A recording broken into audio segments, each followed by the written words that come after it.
How does God use the law in our lives and the lives of others? The first use of his law is as a curb, which, in simple terms, the way I like to describe it is it stops us from nuking ourselves off of the planet. Basically, the curb stops people from just committing complete uncontrollable sin.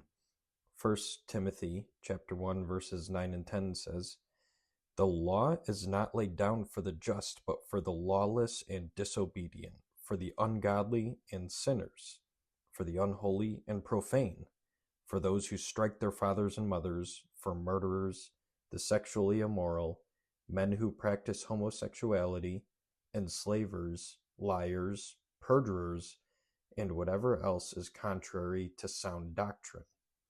The second use of his law is as a mirror, where we hold the law up to ourselves and our own actions, and we see where we fall short.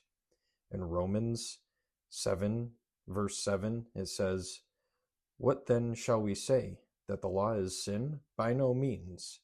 Yet if it had not been for the law, I would not have known sin. For I would not have known what it is to covet if the law had not said, 'You shall not covet.'"